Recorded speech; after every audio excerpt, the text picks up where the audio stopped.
Miguel, boa noite, meu irmão. Boa noite, Dudu. Luiz, boa noite. Boa noite, Cássia.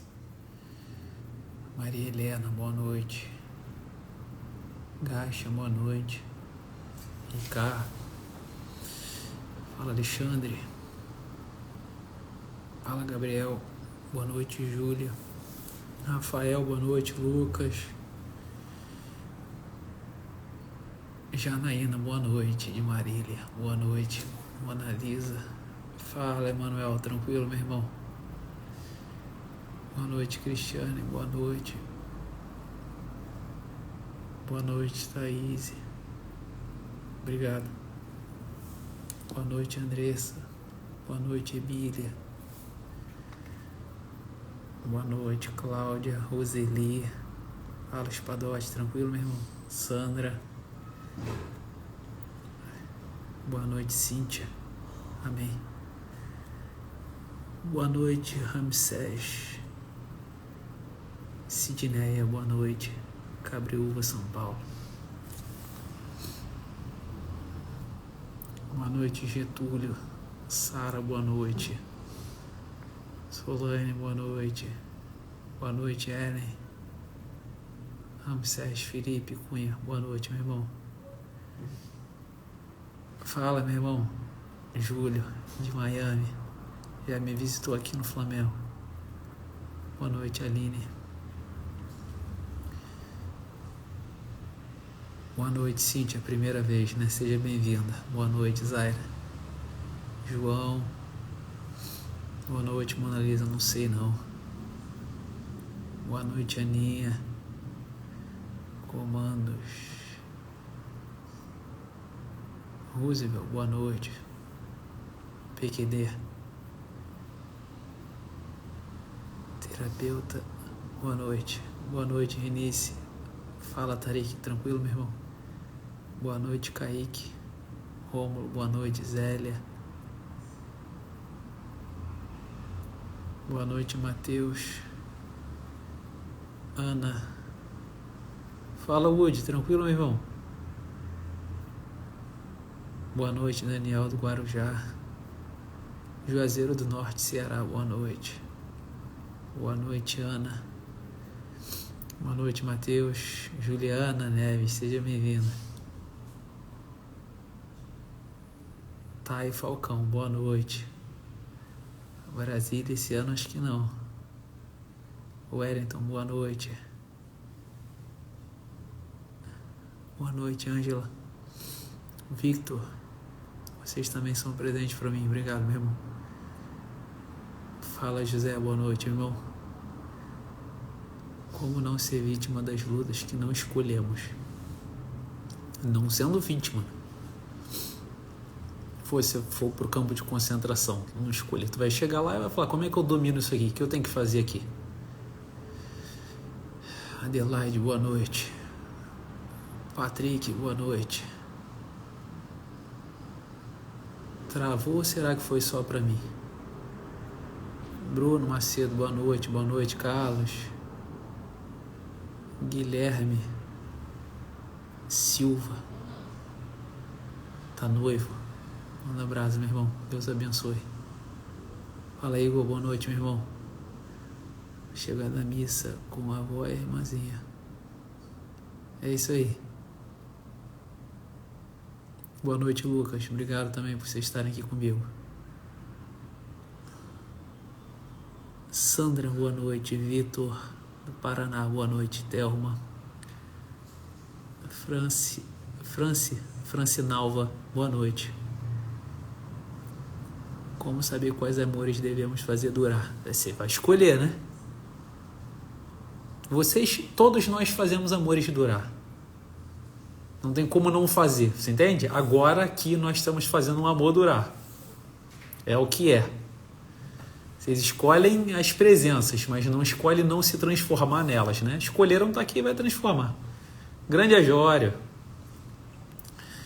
Ajório esteve comigo na época do Líbano aí, ó. Andamos pelo Líbano, né, meu irmão? Saudade tua. Cíntia, a ansiedade dominical Ah, legal. Seja bem-vindo, Cíntia. Mônica, boa noite. Boa noite, Felipe. Terra Natal. Regiane, boa noite. Que bom que tá na Terra Natal. Tem uma live só disso. É verdade, né? Tem uma live só disso. Esperando o senhor aqui em João Pessoa. Carnevale. Cabo Frio, São Pedro presente. Boa noite. Fala, Ricardo. Boa noite. Boa noite, Odila. Patos, Sertão da Paraíba. Tem uma galera que acompanha o senhor. Um grande abraço para vocês aí de Patos. Espero um dia conhecê-los pessoalmente. Aluna do ICEF. Que maravilha. Que bom que vocês estão lá. E eu tô com vocês. Vitor. Caveira, aquele trecho seu sobre vocação e o tabuleiro de xadrez achei sensacional. Aquilo lá,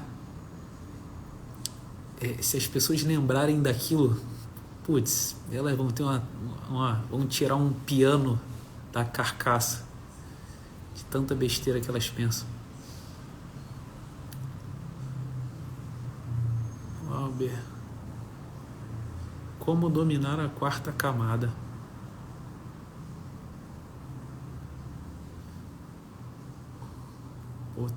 Me perdi aqui já nas mensagens, né? Caramba, tem muita mensagem. Eu tô muito atrasado. Eu boto aqui para ir para falar. Fala um pouco sobre a mão do prazer para um bem maior. Vazio existencial.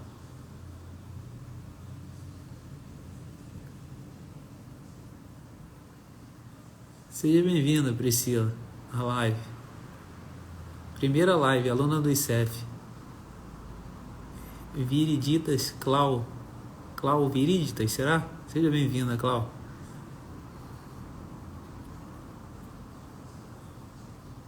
Um abraço para Sorocaba. Não sei. Bom, vamos lá, né? Vamos lá. Sabe que é interessante desse negócio aí do xadrez? É a galera que vai lá comentar, vai fazer comentário desse tipo assim, ó. Eu jamais deixaria meu filho ganhar. Ele vai ser fraco, ele tem que entender que vai perder mesmo, que o mundo é assim. É engraçado pra caramba, né? Se não fosse trágico o pensamento que a galera tem, né? Como se alguém fosse fazer qualquer coisa com um filho e utilizasse a força normal de um homem no mundo, né? Sem proporcionalidade, sabe? É uma doideira perceber a maneira como as pessoas estabilizam um juízo na cabeça delas, né? É uma doideira. Vocês sabem, eu vou falar um pouco sobre isso aqui.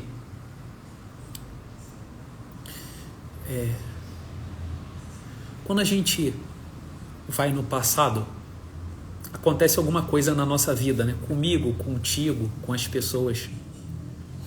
E a gente precisa ir lá no passado, né? Para dominar as situações. O que é o domínio do passado?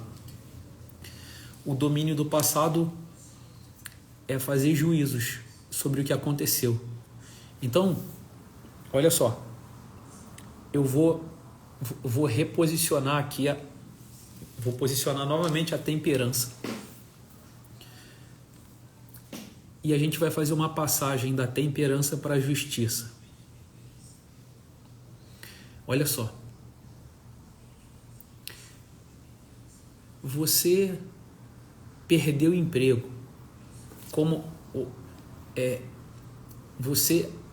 o seu marido saiu de casa, você perdeu um filho. Todas essas coisas aí são fatos, né, que acontecem, aí eles vão para o passado, não é isso? Então aconteceu um fato no mundo. Você tomou um café no mundo.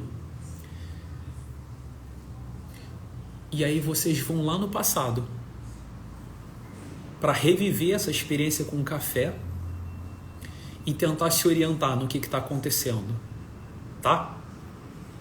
Então, por exemplo, eu tomo café, você toma o café. Aí a gente vai lá no passado e você vai começar a fazer juízos sobre o passado e eu também. E a gente vai ter os nossos juízos, né? Por isso que é por esse tipo de experiência que a galera fala: ah, não, a verdade é relativa a cada pessoa e tal. O que obviamente é um juízo errado sobre a nossa experiência no mundo. Afinal de contas, o 2 mais 2 são 4 sempre, né? Sempre. Apesar de se revestir no mundo concreto de coisas diferentes. Tipo, 2 bananas mais 2 bananas dão 4 bananas. 2 maçãs mais 2 maçãs dão 4 maçãs. Então a gente consegue ter juízos diferentes sobre a banana, sobre a maçã, mas sobre certas realidades delas, esse juízo é implacável, é categórico, né? Peremptório. Então, existe a verdade, ela realmente tem feições de uma pessoa. Ela tem as suas partes materiais, mutáveis, e ela tem as suas partes imateriais, imutáveis. A verdade, ela tem uma configuração de uma pessoa. É essa pessoa que vai lá no passado para tentar encontrá-la. Por que muda o nome? Olha só, se eu tomei o café, se eu perdi o filho, se acabou meu casamento, se eu estou com um problema financeiro, se o cachorro me mordeu, se eu estou com medo de altura, se eu estou com medo da solidão. Essas coisas são ideias, né? E aí, eu vou lá no passado. Tento me orientar no café que eu tomei, no meu marido, na minha esposa, no meu filho. Fui lá para o passado. Se eu ficar pensando na minha vida financeira durante 1 hora, vocês concordam comigo que não tem nada de finanças presente no mundo real, na presença, né? Aqui, na vida do personagem. Só que eu vou lá no passado para ajustar o meu juízo sobre a minha vida financeira. Então você vê, olha só um exemplo de terapia. Um cara perdeu o emprego, aí no dia seguinte veio para terapia comigo. Aí ele veio para terapia assim: professor, eu não sei o que fazer da minha vida. Eu perdi o emprego. Ou seja, ele perdeu o emprego ontem, aí ele vai lá no dia de ontem para tentar lidar com a realidade. Aí ele olha para aquela realidade do mundo que aconteceu ontem e aí ele não consegue dominá-la. Aí ele se desespera e ele é vencido por ela. Então, ele chega assim e fala: cara, eu não sei o que eu vou fazer da minha vida, eu tô ferrado e tal, e as minhas contas. Aí eu vou lá fazer um processo com ele, eu falo: vamos lá, senta aí, vamos com calma. Quanto é que você ganhava? Quanto é que você gastava por mês? Quanto é seu FGTS? Você já sabe quanto você vai ganhar e tal? Aí com 5 minutos de terapia, a gente percebe que com o FGTS dele e com o custo de vida dele, ele tem pelo menos uns 10 meses tranquilo que ele poderia ficar sentado sem fazer nada. E aí, com o mesmo passado, né? Eu fui lá de acompanhante com ele no passado dele, olhei para a mesma situação que ele estava olhando e ele desesperado diante dela. Aí eu fui lá e com alguns ajustes, alguma experiência, né? Fiz com que ele dominasse o passado. Então, no final da sessão de terapia, ele tinha percebido que ele ia ter pelo menos 10 meses para tranquilamente corrigir várias coisas que ele tinha que fazer, estava fazendo de errado, acertar coisas do relacionamento que ele não conseguia acertar porque ele estava enfurnado em problemas de trabalho. Então, na verdade, a gente, com o mesmo fato do passado, foi lá no passado e saiu com a vida melhor do que antes. Só que a história do passado é a mesma, né? Então, o que mudou? O que mudou? Mudou a vida do crítico, que foi lá no passado e o dominou fazendo juízos, concebendo a verdade sobre as coisas. Então, olha como é que é diferente. Quando eu vou no passado E eu fico pensando lá no passado, né? No relacionamento que terminou. Eu fico pensando. Presta atenção. Os juízos que eu faço, o meu relacionamento era um inferno. Os meus pais me criaram de maneira horrível. E isso são juízos que as pessoas fazem olhando para o passado. Se elas ficam pensando nisso durante 1 hora, durante 2 horas, durante 3 horas, durante 4 horas, vocês entendem que com o pensamento elas estão se temperando de uma presença que não está presente no personagem, mas está presente na memória. Porque existem 3 presenças, lembra? A presença aqui do presente, do personagem no palco, né? O café, a água, a Coca Zero, o chocolate, né? Existe uma presença da Coca Zero na memória, a ideia dela. Eu posso ficar pensando nela, eu posso ficar pensando na torta de limão. Não é isso? A presença, uma presença mais frágil, mas uma presença na memória e uma presença no mundo futuro. Caramba, eu estou esperando encontrar com aquela pessoa, eu estou esperando ganhar aquele dinheiro, eu estou esperando aparecer alguém. Não é assim?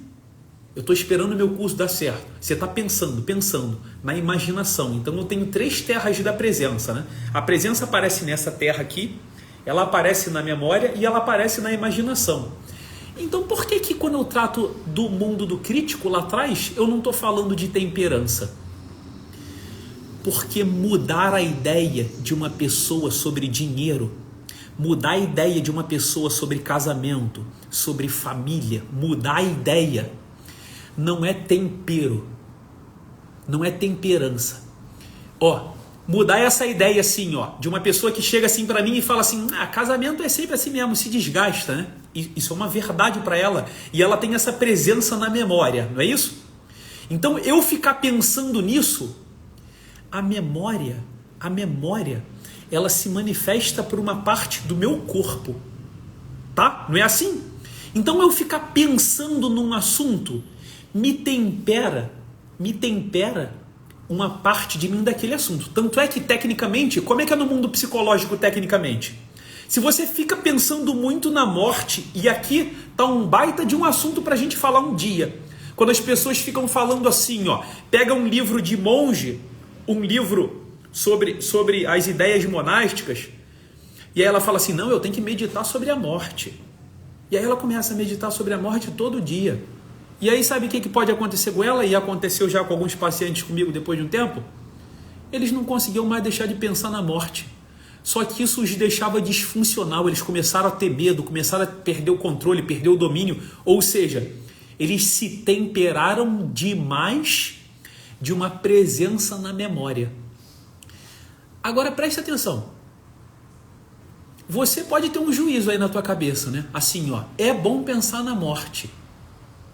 Aí, com 5 minutos de conversa comigo, a gente pode chegar à conclusão que talvez não seja tão bom assim pensar sempre nela. Eu já atendi muito oncologista com problemas sérios de domínio, de pensamento intrusivo, de crise de pânico. Por quê? Porque está sempre presente diante de uma realidade de quê? Oncologia, né? Diante de pessoas morrendo, de morte. Então, olha só. Mudar um pensamento. Vou pegar um muito básico. O meu filho aprendeu que 5 mais 5 são 9.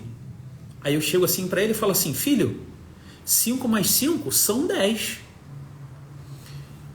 Vocês percebem que isso não tem nada a ver com uma coisa se transformando na outra? Com o tempero daquilo que por uma coisa está do lado da outra vai transformando a outra? Isso que eu estou falando de deixar o 2 mais 2 deixar de ser 5 de maneira errada para 2 mais 2 são 4, eu estou fazendo um ajuste da linguagem no pensamento, do juízo da memória, eu estou fazendo um ajuste entre o teu pensamento e o mundo, e eu estou fazendo o seu pensamento parecer com o mundo. O nome dessa operação é justiça. Só que se você ficar pensando que 2 mais 2 são 4 durante 5 horas, você se tempera dessa justiça. Esse é o vínculo do personagem no palco com o crítico da memória. A operação do crítico é outra operação. Vocês lembram na teologia católica o que define a diferença entre as três pessoas da Santíssima Trindade? O Pai é o Pai porque ele opera como Pai. Ele faz coisas como Pai que o Filho não faz. Tem até uma figura famosa medieval, né? De o Pai é o Pai, não é o Filho nem o Espírito. O Espírito é o Espírito, não é o Pai nem é o Filho. O Filho é o Filho porque faz coisas de Filho e não é o Pai nem o Espírito. Então o crítico é o crítico porque ele não faz coisas que o personagem faz. A vida do crítico não é se temperar. A vida do crítico é se ajustar ao mundo por juízos. O nome disso é justiça. O que você diz sobre café? Se uma pessoa toma um café quentinho, maravilhoso, que você ofereceu, que você adora, aí ela fala assim, nossa, que troço horrível. Aí você fala assim, cara, você tá maluco, pô. Isso é juízo que se faça sobre esse café. Ou seja, você quer que ele modifique a linguagem dele e o juízo, um intermediário. Um dia a gente vai falar longamente sobre filosofia da linguagem.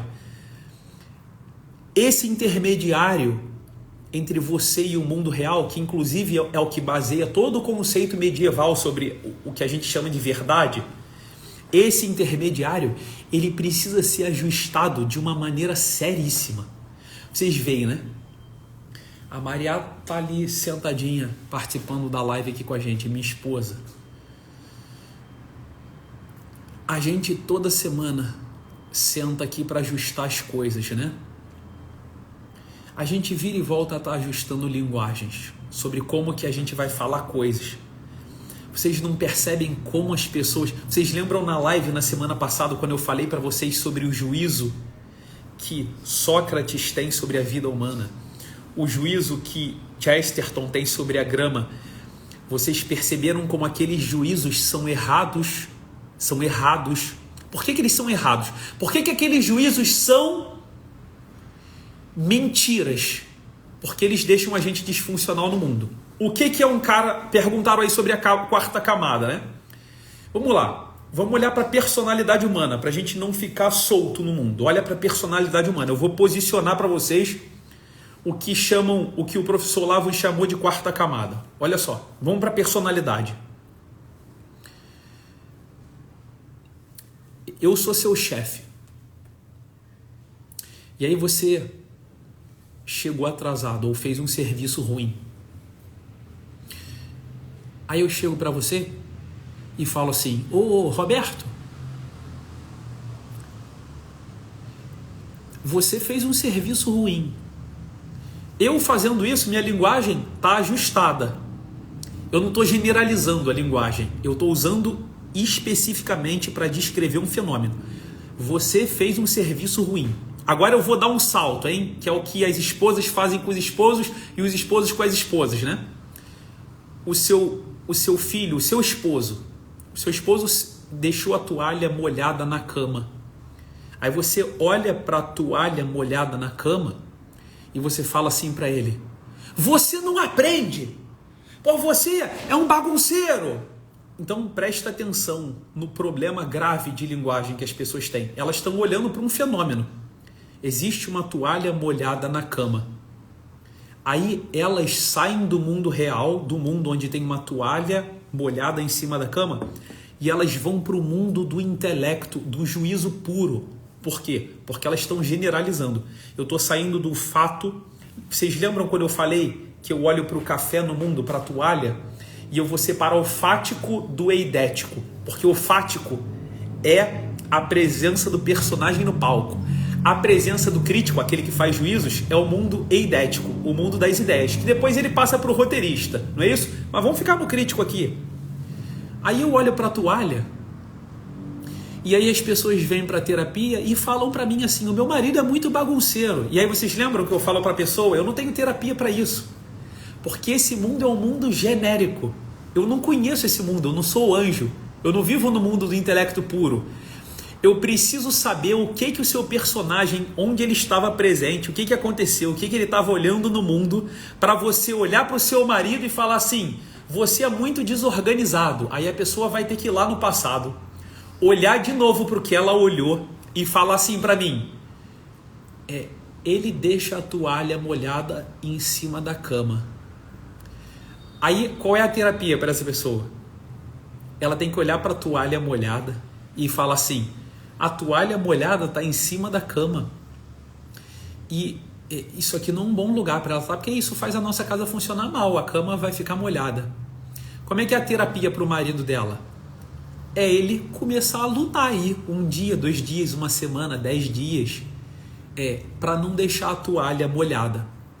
E aí, ela pode apagar na cabeça dela o juízo que ela fez sobre esse ato do mundo. Ela pode apagar na cabeça dela assim, ó: o meu marido é um desorganizado. Ele falou: isso não presta para nada, vocês entendem? Isso não tem nada a ver com o mundo real. Isso é uma generalização boba de cabeça. Por que que isso é grave?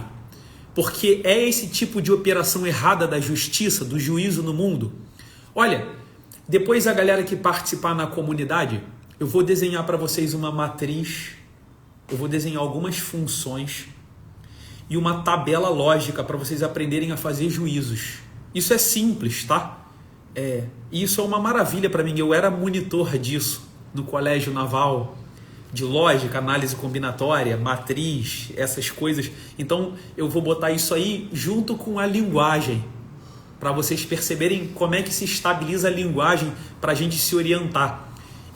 Eu vou montar uma educação infantil toda para vocês, com mediação da linguagem, com o que vocês vão falar para os filhos nos casos concretos do dia a dia. Vocês vão escrevendo, eu vou pedir para vocês uma relação lá, filho, marido. Eu quero que vocês escrevam os atos no mundo, eu quero que vocês escrevam os juízos que vocês fazem e eu vou corrigir isso para vocês perceberem como é que a vida de vocês muda completamente, fazendo essa operação simples. Então olha só,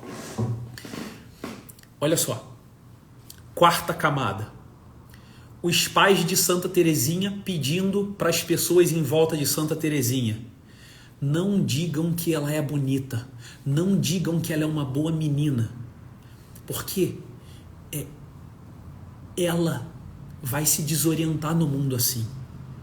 Então olha só, se um pai fica falando assim para uma filha: nossa filha, como você é bonita, nossa filha, como você é inteligente.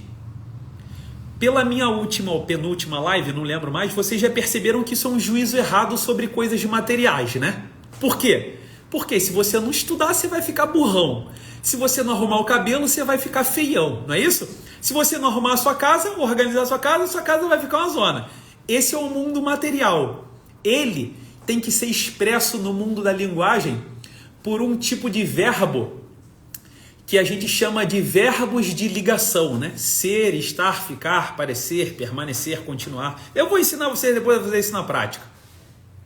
Aí, para coisas materiais, a gente só pode usar verbos que não têm estabilidade, porra.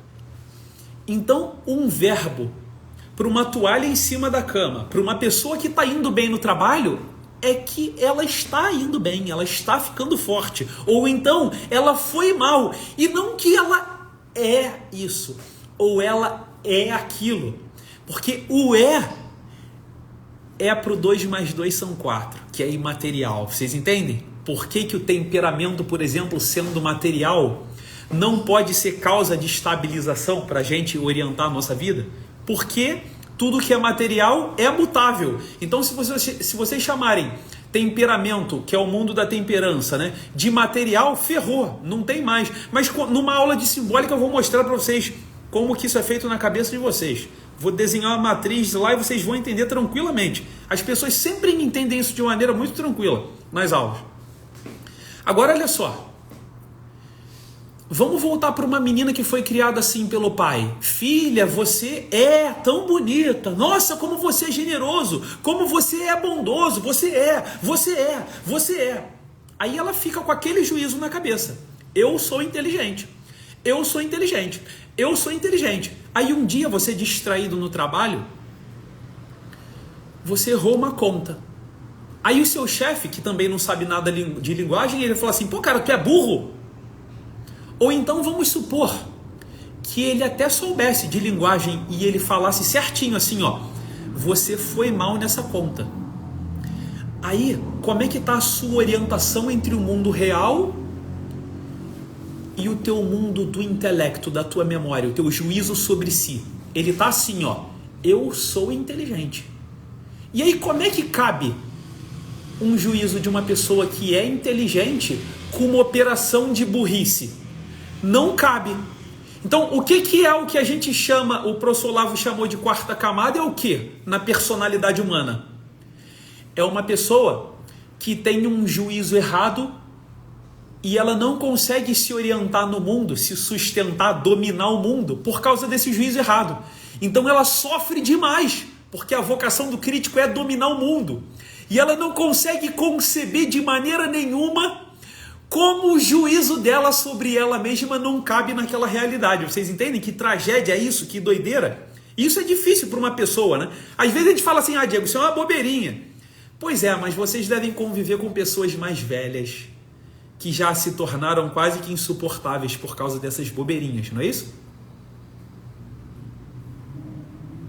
Então aqui em casa toda a nossa formação das crianças e a nossa formação pessoal se baseia nesse tipo de juízo, tá? Para os nossos filhos. Os juízos para filhos têm que ser muito simples, né? E eles não podem ser imutáveis. Então a gente fica assim para os filhos, ó, filho, veio uma filha que acabou de tomar banho e se arrumou todinha. Aí esqueceu de pentear o cabelo ainda, ou não botou o sapato. Papai, eu tô bonita. Aí eu falei, filha, você ainda não tá bonita não, porque você não tá arrumada. Mas quando você arrumar seu cabelo e botar o sapato, quem sabe, se você fizer bem feito. Aí ela faz, nossa filha, como você ficou bonita. Tá vendo? Como se você se esforçar, você pode ficar bonita. Aí falou, papai, olha essas contas que eu fiz aqui. Aí o pai olha, nossa filho, como você é inteligente. Aí falou, é nada, para de fazer isso com o menino, pô. Ele vai ser o que vocês chamam de quarta camada, se vocês ficarem fazendo juízos errados sobre o filho. Vocês entendem por que os pais de Santa Teresinha levavam a sério a maneira como as pessoas falavam com ela? Eu corrijo isso direto nas crianças, sabia? Quando outras pessoas ficam falando isso com eles. Há pouco tempo a Maria Rita teve uma visita nossa aqui em casa que falou assim para Maria Rita, nossa Maria Rita, você é tão bonita. Aí a Maria Rita meio que ali com um jeitinho, né, falou assim para a pessoa, é porque eu me arrumei. Sabe, ela sabe o que está acontecendo, pô. Não é que ela é bonita, porque esse juízo não condiz com o ser humano. Então olha só, para pensar num cara maduro no trabalho, né? O que não seria o quarta camada. Pô, você fez besteira no trabalho, todos nós fazemos, né? Aí o cara chega aqui. Pô, professor, a tua live do domingo foi ruim pra caramba. Aí imagina eu com o seguinte juízo, as minhas lives são maravilhosas, ou eu sou um cara inteligente. Aí falou, o dia que eu fizer besteira e me chamarem de burrão, se falarem assim, pô Diego, você é burrão, aí vocês entendem que também tá ruim, né? Aí falo assim, hoje eu fiz burrice, pô. Hoje eu fiz burrice, agora eu sou burrão, aí é pesado também, né? Então como é que é a coisa? Se eu me esforçar, eu fico um pouco mais inteligente. Se eu não me esforçar, eu fico burrão. É só isso. Vocês entendem como é só isso? Vocês percebem como isso dá uma tranquilidade pra gente? Vocês não têm ideia de como isso dá uma tranquilidade numa vida de família, num relacionamento, sabe? Porque, da maneira que eu comecei a live falando pra vocês, né, e falando da toalha molhada, vocês não sabem como se torna muito mais fácil curar o trauma de casal das pessoas por essa tranquilidade de uma filosofia da linguagem, né? De um ajuste da linguagem, sabe? Então elas se tranquilizam. Primeiro porque elas estão indo mal às vezes em alguma coisa e elas falam assim, Diego, isso não é pra mim não, cara. Eu sou muito preguiçoso. Aí eu já anoto lá, no crítico, né? Os 3 bonequinhos eu anoto lá. Já, para fazer uma terapia. Não que necessariamente seja aquilo naquele momento. Pode ter coisa mais importante, né? Aí eu anoto lá, crítico. Tá fazendo juízo genérico. Aristóteles tem vários quadros sobre isso aí, né? Fazendo juízos genéricos sobre casos particulares. Vai dar merda. Vocês entenderam que vai dar merda? Aí o cara vai viver completamente desorientado no mundo real, porque ele não está dominando a vida do crítico, que é fazer juízos, que é fazer justiça. Aí, olha o vínculo então disso com o personagem no palco, a temperança e a justiça. A gente vai chegar na personalidade inteira, fica calmo, vamos devagarzinho, pô. Temperança e a justiça do crítico aqui com as ideias e a temperança no mundo, olha só. Aí, você saiu na rua e foi assaltado.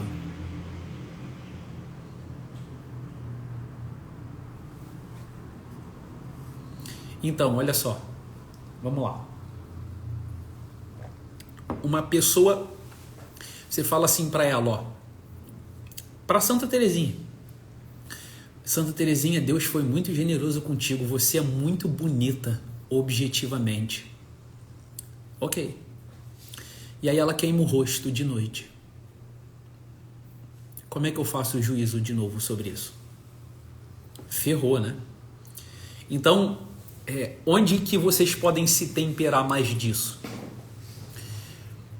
Eu faço uma live em breve sobre isso, sobre só a justiça pura, né? A tal da justiça comutativa e a justiça distributiva. Onde está a tal da verdade absoluta? Ela é bonita absolutamente. O que é a beleza absolutamente? A beleza desse mundo, ela não combina, ela não pode ser ajustada com o absolutamente, porque a beleza é um olhar do personagem sobre o mundo material. Quando a gente fala a beleza da matemática, a gente está falando uma metonímia, que é uma figura de linguagem. Vocês lembram? Metonímia e sinédoque. Metonímia e sinédoque são figuras de linguagem que se diferenciam. Por exemplo, se eu substituo a parte pelo todo, é metonímia. Um dia a gente fala disso com mais calma. Mas o que é o pensamento metonímico, então? Por exemplo, é substituir a parte pelo todo. Eu estou falando de beleza. Quando eu estou falando de beleza, eu estou falando tudo que é relativo aos sentidos. Então vocês percebem que tudo que é relativo aos sentidos é a parte mutável da verdade. Ah, a verdade é verdade absolutamente? Sim, em sentido estrito, sim. Porque a verdade só pode ser dita em relação aos juízos da mente. Só que em sentido lato, ou seja, mais abrangente, que é o que a gente chama de a verdade como pessoa, é o que Santo Tomás de Aquino chama de justiça comutativa, existe uma parte dos juízos no mundo que muda. É por isso que existe uma tensão histórica entre a verdade absoluta e a verdade relativa, em que a gente pode resolver aqui na nossa imagem da personalidade como a verdade que é vista pelo olhar do crítico, fazendo juízos, ela é sempre absoluta, e a verdade que não é verdade, que é a beleza, sendo vista pelo olhar do personagem no mundo, é mutável, porque o personagem, ele vê a beleza, o crítico vê a verdade e o roteirista vê a bondade. Cada um deles vê a face do mesmo bem. Vocês entendem? Então o problema é só onde a gente vai posicionar a verdade em relação à personalidade. Tá? As pessoas se confundem por causa disso. Quando a gente vai para o mundo imaterial, 2 mais 2 são sempre 4, né? Quando a gente vai para o mundo material, a pessoa muito bonita queima o rosto de noite e fica horrorosa. Eu posso dizer que ela é horrorosa? Claro que não. Por quê? Porque isso é um juízo inadequado para aquilo que é material. Porque eu posso fazer várias cirurgias, eu posso ajustar aquilo e tornar aquilo bonito por alguns momentos, ou por instantes, ou por muito tempo. Vocês entendem por que a gente fica enrolado pra caramba? Com justiça e juízos, e essas coisas vão permeando a nossa personalidade, vão fazendo mal? Agora vamos lá, vamos aproveitar esse finalzinho aqui para eu ensinar vocês uma coisa aqui importante sobre isso e fazer umas terapias aqui. Olha só.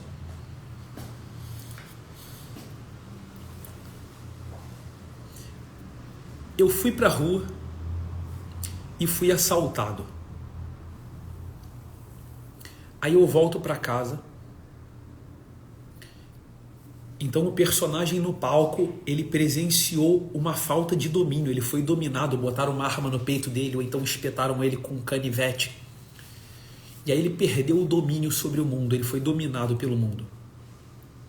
Aconteceu isso no mundo real, concreto, com o personagem no palco. Aí eu venho para casa e começo a ir no passado agora. Eu vou lá para o passado. O fato já passou há 1 dia, 2 dias, 1 mês. Isso vai acontecer na terapia, né?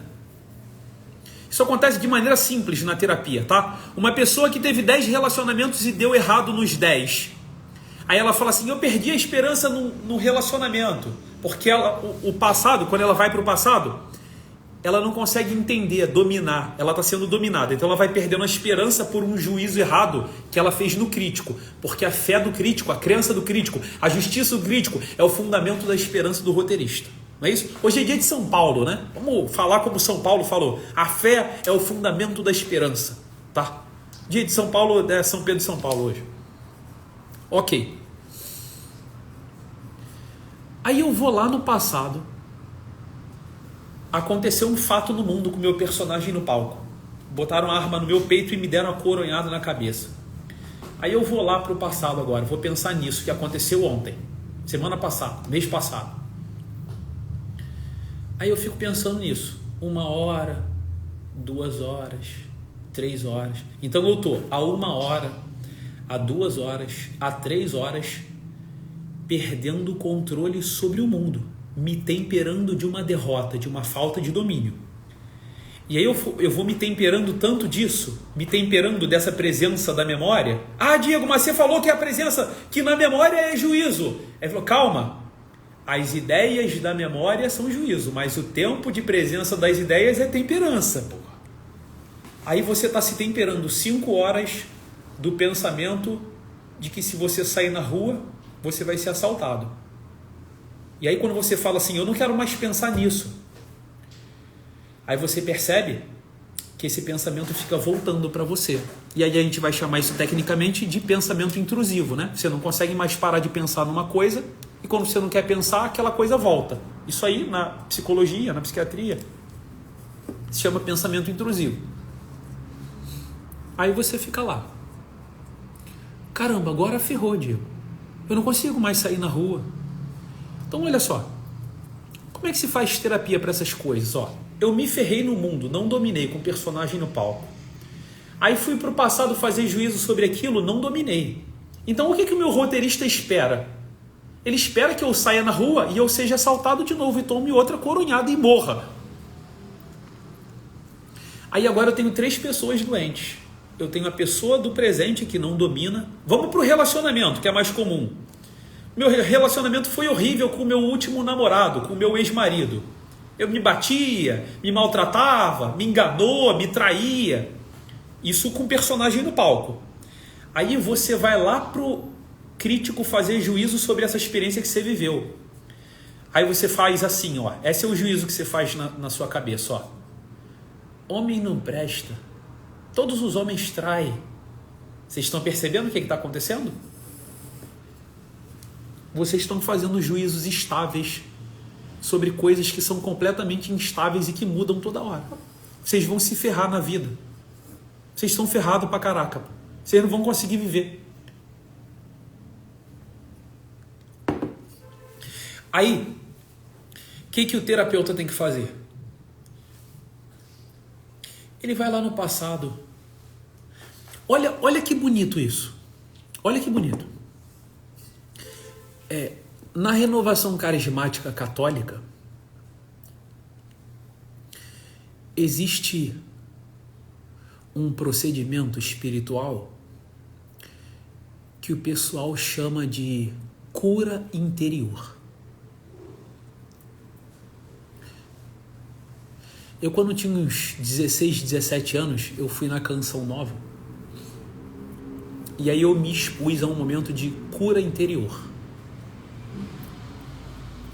Aí olha só que espetáculo isso que eu vou falar para vocês.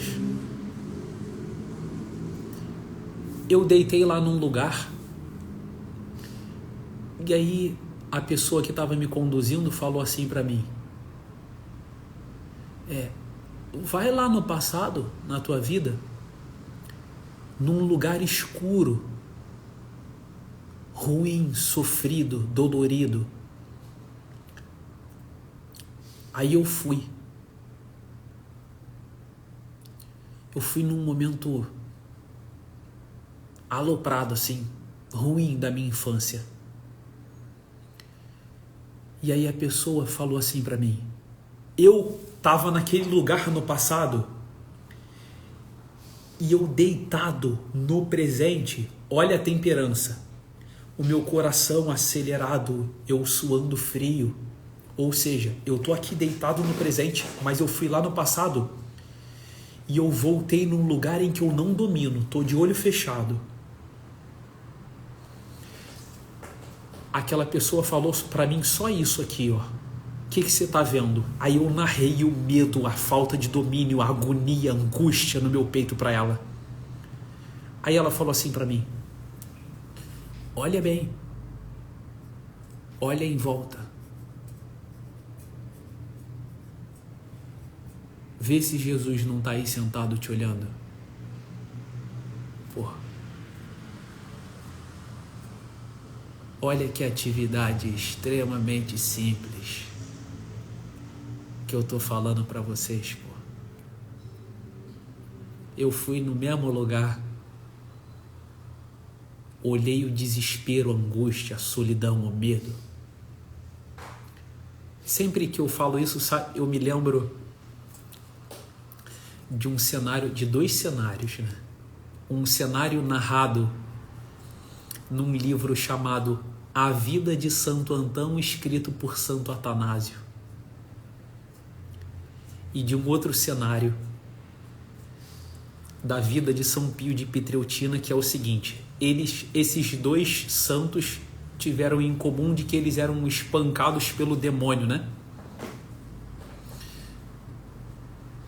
E aí Santo Antão certa vez teve uma visão de Nosso Senhor, e aí ele falou assim para Nosso Senhor, por que você deixa eu ser espancado pelo demônio? Aí Cristo falou assim para ele, porque você tá forte, Antão, e eu gosto de te ver lutar. E aí Santo Antão passou a saber desde então que quando ele estava lutando e apanhando e perdendo o domínio, tudo estava no domínio dele porque Cristo estava lá sentado. Vocês entendem? Então vejam, quando eu tinha uns 7, 8, 9 anos, a minha mãe ouvia Padre Marcelo Rossi e botava um copo de água para ser abençoado, né, sobre a mesa. Quem é bem antigo sabe que o Padre Marcelo fazia isso quando ele era padre novo, né? Eu gosto muito do Padre Marcelo Rossi. Eu não acompanho, não sei nada. Vocês falarem, eu tô falando isso aqui para vocês, de repente alguém bota aqui embaixo, o Padre Marcelo Rossi agora foi anátema pela igreja, eu não sei nada do Padre Marcelo Rossi hoje, eu estou falando para vocês que eu gosto do Padre Marcelo Rossi. E aí, o Padre Marcelo Rossi, ele fazia um procedimento que foi dado de presente para a Igreja Católica, foi escrito por Santo Inácio de Loyola no século XVI, né? Que era o seguinte procedimento. Quem ouviu o Padre Marcelo Rossi há 20 anos sabe que o Padre Marcelo Rossi ele fazia assim, ó. Fecha seus olhos. Senta agora nesse banquinho aí. Você tá vendo o riacho? Você tá vendo o mar? Você tá vendo as montanhas e tal? Ele construía um ambiente. E aí fazia você ir naquele ambiente para ordenar a sua vida psíquica. Ele ainda faz isso, olha que maravilha, que coisa boa. E aí, Santo Inácio de Loyola, quando os exercícios espirituais de Santo Inácio de Loyola foram uma coisa monstruosa no mundo inteiro, né? No século XVI. Tanto é que vários países do mundo, o Brasil, né? Nós estamos profundamente assentados numa educação jesuítica que é fruto desses exercícios espirituais de Santo Inácio, em certo sentido. Obviamente, um dia, quando eu falar para vocês de história do Brasil ou filosofia brasileira, eu digo para vocês onde isso chegou, onde isso distorceu, o que aconteceu aqui e ali. A princesa Isabel foi deixada de lado, senão algumas coisas podiam ter ficado e tal. A gente conversa um dia sobre isso aí, com mais calma. Mas o que é importante aqui? O importante disso tudo, o que esses pontos que eu estou batendo, o que eles significam? Significam o seguinte, olha só. Acontece a coisa no mundo real, pá, com o personagem no palco. E o crítico,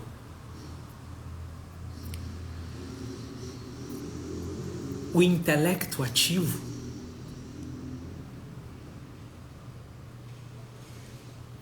ele constrói mundos. Um dia eu vou dar uma aula para vocês sobre intelecto ativo e passivo. Mas olha só, o intelecto ativo, o que ele faz? O intelecto ativo, ele é uma conversa do personagem com o crítico.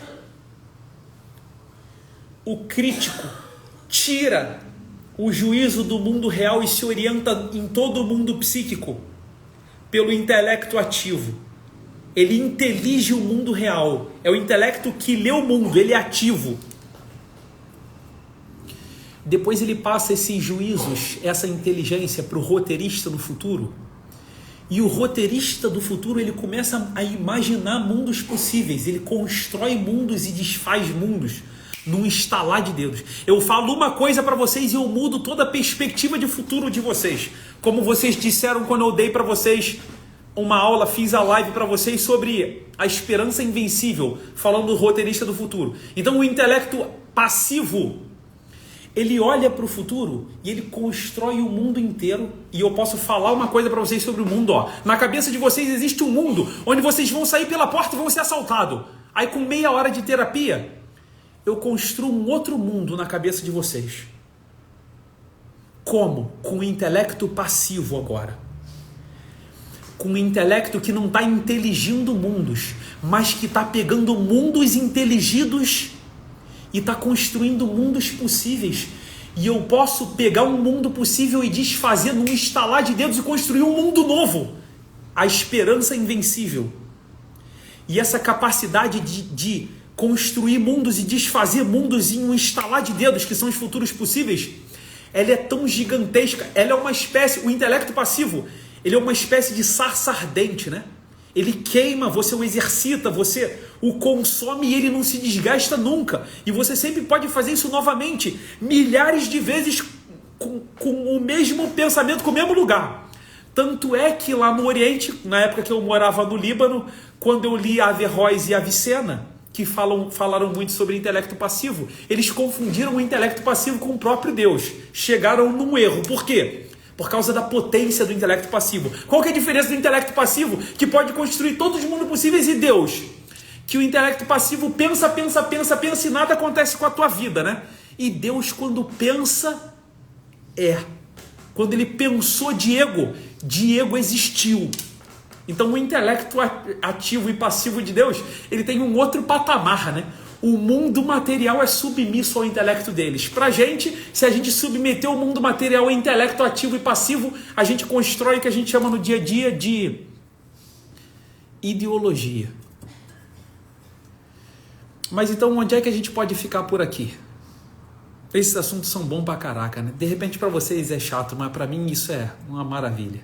Uma maravilha sem tamanho, né? O que tem que ficar pra vocês? Se vocês foram no passado e vocês estão se ferrando lá, vocês não estão entendendo, se vocês estão perdendo, se vocês estão com medo, se vocês estão desesperando,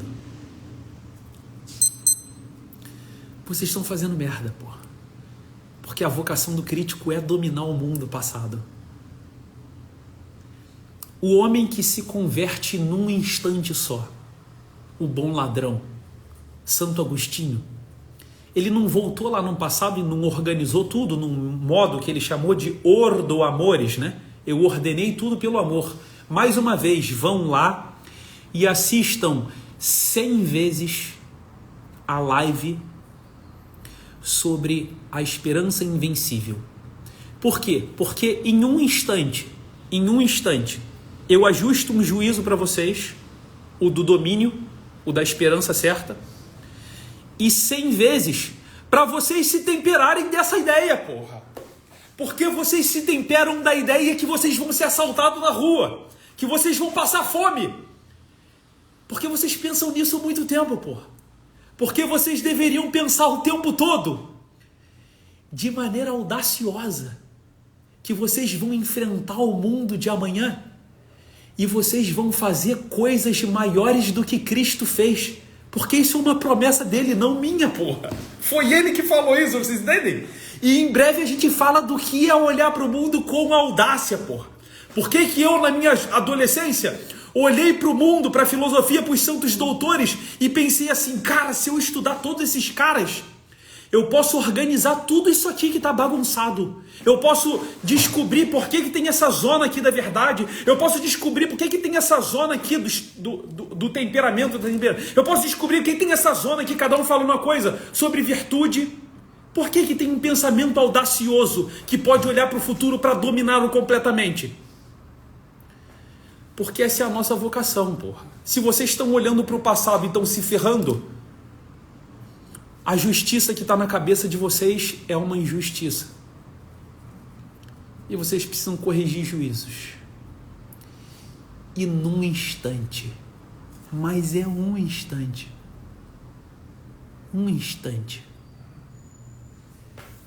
que o intelecto ativo ajustar o juízo correto do mundo, o intelecto passivo constrói um mundo à frente que é o mundo de Deus, porra. Porque, vocês lembram lá, vai na live lá do mal e do mundo. O mal não está competindo com Deus, porra. O mundo é todo de Deus. Se vocês estão perdendo esse mundo que é todo de Deus, vocês precisam ajustar um juízo, fazer justiça na cabeça de vocês e se temperar profundamente dessa nova presença da justiça na cabeça de vocês, que é a presença da verdade. Então agora nós temos a presença da verdade que domina e que vai nos temperar para aquilo que nós fomos criados para conhecer. Tá bom? Beleza? Mais um juízo aí para vocês ajustarem, compreenderem e na presença desse juízo gastarem tempo, demorarem e se transformarem dia após dia. Tá bom? Um grande abraço, até a próxima, pessoal.